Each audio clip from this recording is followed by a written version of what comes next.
तुळशीचं लग्न, तुलसी विवाह.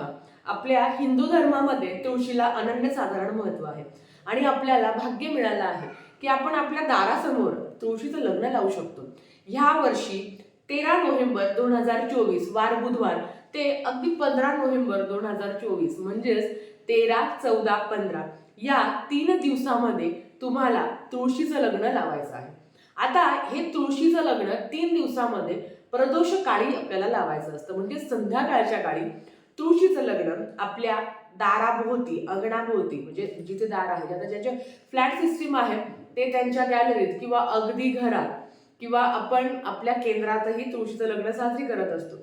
आता तुळशीचं लग्न हे भगवान श्रीकृष्णांशी लावलं पाहिजे, म्हणजेच विष्णूंशी, विष्णू अवतार बाळकृष्ण यांच्याशी तुळशीचं लग्न लावलं जातं. आता असं एकही घर नाहीये की ज्या घरात तुळस नाही, आणि असं एकही घर नाही की ज्यांच्या घरात कधी लग्न झालं नाही. तुमच्या मुलांच्या किंवा मुलींच्या लग्नात अडचणी येत असेल तर नक्कीच त्यांना तुळशीच्या लग्नात उपस्थित राहणं सांगा, त्यांना उपस्थित करा. त्यांच्याही डोक्यावर अक्षता पडू द्या. येत्या वर्षात त्यांच्याही डोक्यात खरं खरं अक्षता पडतील, म्हणजेच त्यांचं लग्न होईल. जेव्हा तुळशीचं लग्न लावलं जातं तेव्हा बऱ्याच ठिकाणी, आणि असं म्हटलं जातं की आता तुम्ही गुरुजींच्या हातून सुद्धा करू शकता, पण ज्यांना घरच्या घरी करायचं आहे ती मांडणी कशी करायची, पूजा कशी करायची ते तुम्हाला सविस्तर सांगणार आहे. पण तुमचा जर एखादा मुलगा मुलगी हिचं लग्न जमतच नाही, तिने जर तुळशीच्या लग्नाला हजेरी लावली आणि जर ती त्या तुळशीच्या लग्नात सहभागी झाली, तिच्याही डोक्यावर जर अक्षता पडल्या तर तिचंही लग्न लवकरात लवकर होतं असं म्हटलं गेलं आहे. म्हणून आपल्याला हे तुळशीचं लग्न 3च दिवस साजरी करायचं आहे. बघा आता 13 तारखेला प्रदोष आहे, चातुर्मासाची समाप्ती आहे. 13, 14, 15 3 दिवसात तुम्हाला लग्न लावायचं आहे. लग्न संध्याकाळी लावायचं असतं. 13ला लावा, 14ला लावा, 15ला लावा, तुम्हाला जसं जमेल त्या पद्धतीने तुम्ही तुलसी विवाह करू शकता. तर आता मी तुम्हाला मांडणी सांगते कशी करायचं, काय करायचं. अर्थात मासिक धर्म सुतक विटाळ असेल तर लग्न लावता येणार नाही. आता ज्यांची मुलं, ताई माझी मुलगी बाहेर गावी आहे नोकरीला, मग आता तिला जर शक्य असेल इथे तुमच्या घरी येऊन तुळशीच्या लग्नाला हजेरी लावणं तर ठीक आहे. नाहीतर जवळपास एखादं कुठे मंदिर असेल, तर ती समजा ती कुठे शहरात राहते नोकरी म्हणजे नोकरी रिलेटेड, तर तिने तिथल्या मंदिरात जाऊन किंवा केंद्रात जाऊन, कुठल्याही मंदिरात जाऊन जर तुळशीचं लग्न होत असेल तर तिला तुम्ही तिथे पाठवा आणि तुमच्याही घरात तुम्ही तुळशीचं लग्न करा आणि तुळशी मातेला आणि भगवान बाळकृष्णांना हीच प्रार्थना करा की माझ्याही मुलीचं किंवा माझ्याही मुलाचं लवकरात लवकर लग्न जमू दे. तर चला आता आपण मांडणी बघूया. इथे मी तुळशीला सजवलेलं आहे. सगळ्यात आधी तुळशीला आपण अलंकार परिधान करणार आहोत. इथे मी तुळशीला सगळे अलंकार मी परिधान करून घेतलेले आहे. तुमच्या घरात ज्या काही ज्वेलरीज असतील त्या इथे तुळशी मातेला आपल्याला चढवायचे आहे. मी इथे मणी मंगळसूत्र, त्याच्याबरोबर जे कानातले आहे ते मी याच्या पाठीमागे ठेवलेले आहे. बांगड्या घातलेल्या आहे. इथे नथ आहे, इथे जोडवे ठेवलेले आहे, मंगळसूत्र, हे सगळं मी तुळशी मातेला अर्पण केलेलं आहे. आणि आता बघा, आता काय केलेलं आहे, एक पाट घेतला आहे, पाटावर मी तुळस ठेवलेली आहे. खरं तर खाली डबा ठेवला आहे, डब्यावर तुळस ठेवलेला आहे म्हणून तितकी मोठी दिसते आहे या पद्धतीने. आणि त्याच्याबरोबर तुळस ठेवल्यानंतर तुळशीला अलंकार आणि वस्त्र मी परिधान केलेले आहे. त्याच्याबरोबर इथे मी चार जे ना उसाचे खांब आहे ते लावले आहे. याचा आपल्याला मांडव टाकायचा असतो. बघा, जसं नवरदेव नवरीच्या पाठीमागे मामा लागतोच त्याच पद्धतीने आपल्याला इथे ऊसाचे 4 खांब रोवून घ्यायचे आहे. आणि हा जो ऊस आहे तर हा तुळशीचा मामा आहे, म्हणून यांनाही तेवढंच महत्व आहे. तुम्हाला असं वरती ऍक्च्युली त्याचा ऊस खूप मोठा आहे आणि माझी तुळस पण बऱ्यापैकी मोठी आहे, म्हणून मी तुम्हाला असंच दाखवते आहे. तर लक्षात घ्या, ताई ऊस नाही भेटला तर काय करायचं, आज तुम्ही शोधा, सगळीकडे तुम्हाला आज तुम्हाला ऊस मिळून जाईल. तर इथे मी तुळशीची ह्या पद्धतीने मांडणी केलेली आहे. आता आपल्याला माहिती आहे की तुळशी दामोदर विवाह, दामोदर म्हणजे काय की साक्षात ब्रह्मा म्हणजे साक्षात भगवान विष्णू म्हणजेच आपल्याला बाळकृष्णाबरोबर तुळशी मातेचं लग्न लावायचं आहे. बघा, दामोदर हे नाव बाळकृष्णालाही समर्पित आहे. आपल्याला माहिती आहे की बाळकृष्ण हे साक्षात भगवान विष्णूंचंच एक रूप आहे. तर आपल्याला तुळशीचं लग्न हे बाळकृष्णांसोबत लावायचं आहे. तर आता बघा, इथे मी चौरंग ठेवलेला आहे. ह्या चौरंगावर मी इथे कलश स्थापित केलेला आहे. कलश कसा मांडायचा तुम्हाला सगळ्यांना माहिती आहे. कलश मांडून घेतलेला आहे. आता जास्त काहीही सामान लागत नाही, कारण कुठलीही सेवा तुम्ही श्रद्धेने करणं खूप महत्वाचं असतं. तर इथे मी कलश मांडून घेतलेला आहे. आता आपल्याला सगळ्यात आधी गणपती बाप्पाची प्राणप्रतिष्ठा करायची आहे. त्याच्या पण आधी आपल्याला दीप प्रज्वलित करायचा आहे. मी आधी दीप प्रज्वलित करून घेते. तर बघा, इथे आधी मी दीप प्रज्वलित करून घेतलेला आहे. इथे ठेवते मी, इथे म्हणजे मी खाली ठेवते, म्हणजे तुम्हाला दिसणार नाही पण तुम्हाला दाखवते मी. तर सगळ्यात आधी आपल्याला गणपती बाप्पाच्या मूर्तीवर अभिषेक करायचा असतो. आता गणपती बाप्पाच्या मूर्तीवर अभिषेक कसा करायचा तुम्हाला सगळ्यांना माहिती आहे, पण मी तरी पण दाखवते. आधी तर आपल्याला स्थापना ही गणपती बाप्पांचीच करायची असते. तर शक्य असेल तर एक वेळा अथर्व शीर्षम म्हणून गणपती बाप्पांच्या मूर्तीवर आपल्याला अभिषेक करायचा आहे. जर अथर्व शीर्षम तुम्हाला म्हणणं शक्य नसेल तर 11 वेळा ओम गण गणपते नमः, ओम गण गणपते नमः, ओम गण गणपते नमः ह्या मंत्राचा जप करून तुम्हाला गणपती बाप्पाच्या मूर्तीवर अभिषेक करायचा आहे. आता मी गणपती बाप्पांची मूर्ती व्यवस्थित पुसून घेते आणि गणपती बाप्पांना त्यांच्या जागेवर विराजमान करते. तर बघा, इथे मी तांदूळ टाकलेले आहेत. तांदूळ टाकल्यानंतर आपल्याला त्याच्यावर हळद कुंकू अर्पण करायची आहे. इथे जेव्हा तुम्ही तुळस ठेवलेली आहे ना, तर तुळशीजवळ रांगोळी काढणं खूप महत्वाचं आहे. आता मी ते काढलेले आहे पण तुम्हाला दिसणार नाही. तरी इथे मी गणपती बाप्पाच्या मूर्तीवर आपला अभिषेक करून झालेला आहे. त्याच्यानंतर गणपती बाप्पाला मी हळद कुंकू अक्षता अर्पण करून घेते आहे आणि त्याच्यानंतर गणपती बाप्पांना फूल अर्पण करायचं. फूल अर्पण तुम्हाला तुमच्याकडे जर लाल फूल असेल तर नक्कीच गणपती बाप्पांना लाल फूल अर्पण करा, पण माझ्याकडे नाहीये तर मी ते पांढरं फूल ठेवते आहे. गणपती बाप्पाला आपल्याला गुळ आणि खोबऱ्याचा नैवेद्य दाखवायचा आहे. आपल्या सगळ्यांना माहिती आहे की बघा, आपली भारतीय संस्कृती ही मानवतेवर आणि सृष्टीवर प्रेम करणारी आहे. चराचर सोयरे व्हावेत ही एक साधी अपेक्षा ज्ञानदेवांनी व्यक्त केली होती. वनस्पती प्रेम व त्यातील एक भाग म्हणजे तुळस. तुळस ही अत्यंत उपयुक्त वनस्पती आहे. हिंदू धर्मामध्ये स्त्रियांनी तुळशीचे पूजन करणं फार महत्वाचे मानले जाते. तुळस आरोग्यदायक वनस्पती आहे. दारात तुळशी वृंदावन असल्या म्हणजे आपल्या दारात जर तुळशी वृंदावन असणं तर हे एक आहे ना हिंदू धर्माची खूण मानली जाते. हे आपल्या सगळ्यांना माहिती आहे. एवढे हे तुळशीचं अनन्यसाधारण महत्व आहे. तर गणपती बाप्पाला मी गुळ आणि खोबऱ्याचा नैवेद्य अर्पण करते आहे. या पद्धतीने गणपती बाप्पांना गुळ खोबऱ्याचा नैवेद्य मी दाखवून दिलेला आहे. आता गणपती बाप्पांना गुळ खोबऱ्याचा नैवेद्य दाखवून दिल्यानंतर आपल्याला भगवान बाळकृष्णांच्या मूर्तीवर देखील अभिषेक करायचा आहे. बघा, तुळशीचं लग्न किंवा तुळशी विवाह आपल्याकडे एक खूप मोठा सणच असतो. आपण जसं दिवाळी साजरी करतो त्याच पद्धतीने आपण तुळशीचा विवाह खूप मोठ्या पद्धतीने साजरी करत असतो. कार्तिक शुद्ध एकादशी ते कार्तिक शुद्ध पौर्णिमेपर्यंत प्रत्येक बघा आपल्या केंद्रात ज्या महिला केंद्रात जातात त्यांनी आपल्या केंद्रातही तुळशी विवाह होतो. तर बघा, गणपती बाप्पाच्या मूर्तीवर अभिषेक झाला. मी इथे आधीच कलश मांडून घेतला होता. कलशाची पूजा पण करून झाली होती. आता मी कलशांना पण फूल अर्पण करते. आता आपल्याला बाळकृष्णांच्या मूर्तीवर अभिषेक करायचा आहे. आता अभिषेक कसा करता ते मी तुम्हाला सांगते. आता बघा, बाळकृष्णांच्या मूर्तीवर आणि तुळशी मातेला पण अभिषेक घालायचा आहे. आता तुळशी मातेला अभिषेक कसा घालणार ते तुम्हाला सांगते. आधी बाळकृष्णांच्या मूर्तीवर अभिषेक करताना आपल्याला एक वेळा श्री सुक्तम आणि एक वेळा पुरुष सुक्तम म्हणायचं आहे. पुरुष सुक्तम काय आहे नित्यसेवेमध्ये दिलेलं आहे. नसेल तुम्हाला जर नित्यसेवेचं पुस्तक तुमच्याकडे तर तुम्ही युट्यूबला लावून देऊ शकता. तर आता श्री सुक्तम म्हणत एक वेळा श्री सुक्तम आणि एक वेळा पुरुष सुक्तम म्हणून बाळकृष्णांच्या मूर्तीवर तुम्हाला अभिषेक करायचा आहे. या पद्धतीने आता तुळशीवर कसा अभिषेक करणार तर तुळशीवर अभिषेक बघा, आता हे जे आपण तुळशीचं लग्न लावतो हे आपण संध्याकाळीच लावत असतो. तर काय करायचं, फूल घ्यायचं हातात, फूलमध्ये थोडंसं पाणी शिंपडायचं आणि ह्या पद्धतीने तुम्ही श्री सुक्तम आणि पुरुष सुक्तमचा असा थोडा बघा, तुम्हाला इथे दिसत असेल, थोडंसं वरती घेते, तर असं पाणी शिंपडत थोडासा तुम्ही त्यांना अभिषेक घालायचा आहे. आता मी तुम्हाला पुरुष सुक्तम म्हणून दाखवते.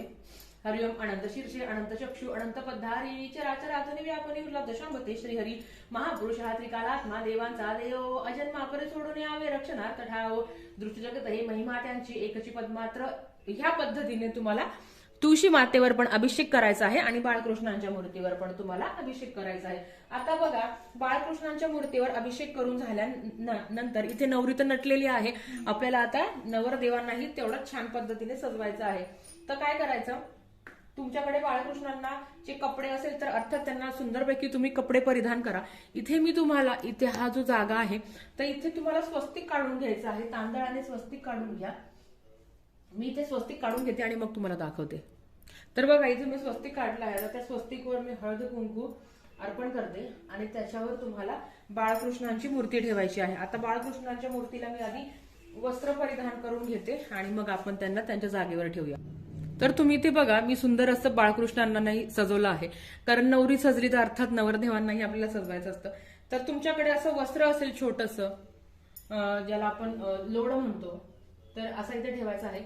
एक लक्षात घ्या, आपण जेव्हा तुळशी विवाह करतो तेव्हा बाळकृष्णाचं तोंड म्हणजे बाळकृष्णांचं मुख हे आपल्या पश्चिमेकडे असावे. आता माझ्या घराची जी पश्चिम दिशा आहे ती इकडची आहे, म्हणून मी बाळकृष्णांची मूर्ती पश्चिम दिशेला ठेवते. तुम्ही मांडणी करताना पण एक गोष्ट लक्षात ठेवायची की बाळकृष्णांची मूर्ती ही पश्चिम दिशेला पाहिजे, या पद्धतीने. आता बाळकृष्णांची मूर्ती स्थापन झाली आहे, त्यांना पण आपण गंध लावून घेऊया आणि त्यांनाही फूल वगैरे छानपैकी अर्पण करूया. आता बघा, बाळकृष्णांची सुंदर अशी आपली पूजा करून झाली आहे. आता इथे तुळशी मातेची पण पूजा करून घ्या. तुळशी मातेला आपण ऑलरेडी अलंकार परिधान केले आहे. त्यांना आपल्याला हळद कुंकू अर्पण करायचं आहे तुळशी मातेला आणि म्हणून प्रार्थना करायची आहे सगळ्या देवांना, तुळशी मातेला, बाळकृष्णांना, गणपती बाप्पांना, की माझ्या घरात जो मी तुळशी विवाह साजरी करत आहे त्याच्यात तुम्ही सूक्ष्म रूपात येऊन तुमची उपस्थिती राहावी, असं त्यांना प्रार्थना करायची आहे.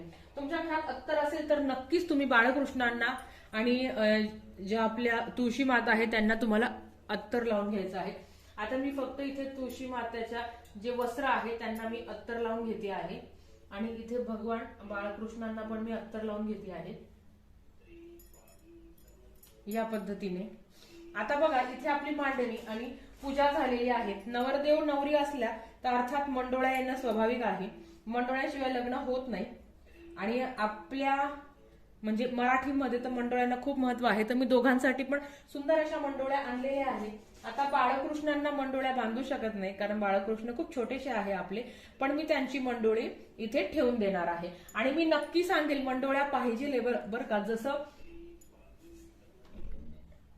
जसं तुम्हाला मी सांगितलं की आपल्याला ना ऊस असणं खूप महत्वाचं आहे, त्या पद्धतीने मंडोळ्या असणंही खूप महत्वाचं आहे. आता या मी मंडोळ्या इकडे तुळशी मातेला लावून घेते.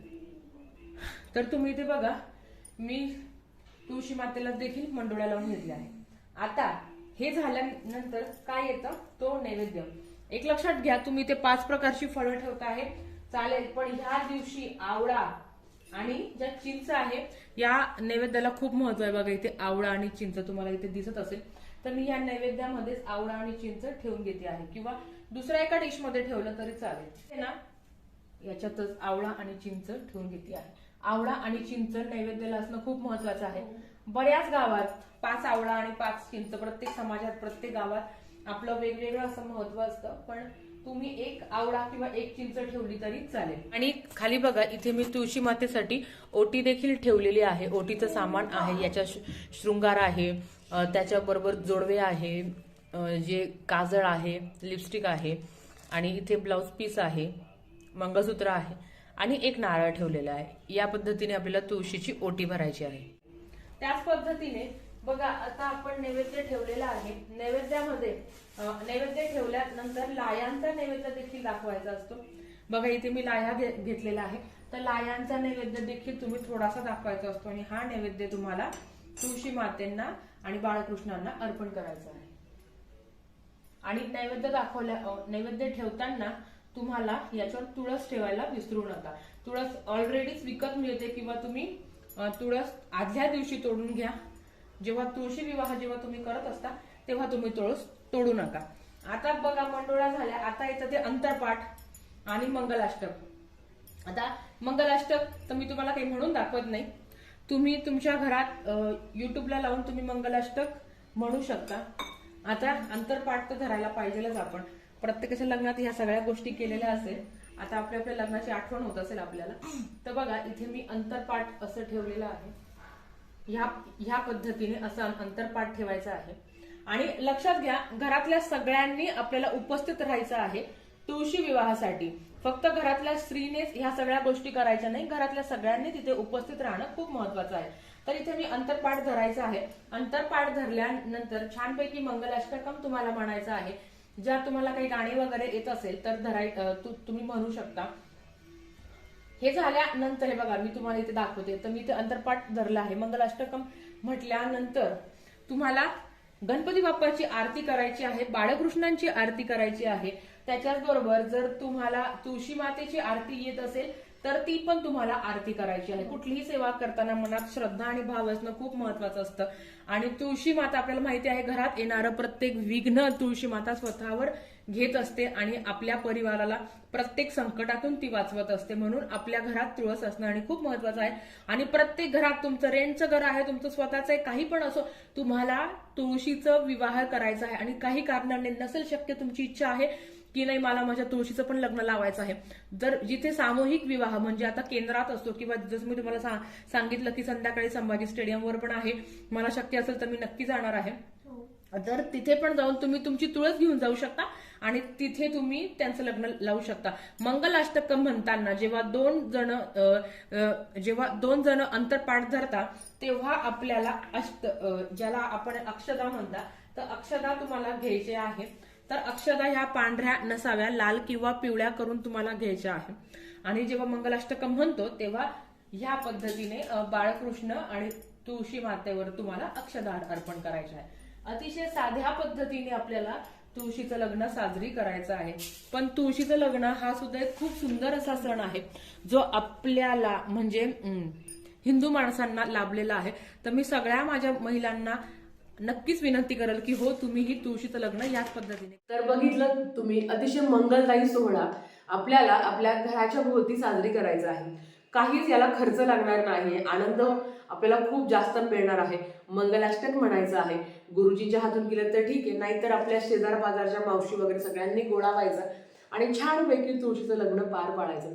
आता बऱ्याच वेळा अशा कमेंट्स होते की ताई आमच्या घरात तुळशीचं लग्न करत नाही किंवा ती प्रथा नाही आहे. तुम्हाला जर हे प्रथा नाही आहे, आता तुळशीचं लग्न करून काही वाईट होणार नाही आहे. तुमच्या घरात ही प्रथा नसेल आणि जर तुम्हाला करायची असेल तर तुम्ही आवर्जून करू शकता. आणि ज्यांना वाटतं की नाही आमच्या घरात नाही करत, तर तुम्ही नाही केलं तरी चालेल. पण तुळशीचं लग्न आपल्या दाराभोवती असणं, लावणं खूप महत्त्वाचं मानलं जातं. आणि ते मंगलदायी कार्य आहे की आपल्याही दाराभोवती तुळशीचं आणि भगवान बाळकृष्णाचं लग्न आपल्या दाराभोवती लागत आहे. याच्यासारखं सौभाग्य काय असू शकणार सांगा. तर चला, आजच्यासाठी फक्त इतकं झालेली सेवा महाराजांच्या चरणी मी रुजू करते आणि आजचा व्हिडिओ इथेच थांबवते. आवडला तर लाईक शेअर सबस्क्राईब करा. भेटूया परत अशाच एका व्हिडिओसोबत. तोपर्यंत श्री स्वामी समर्थ.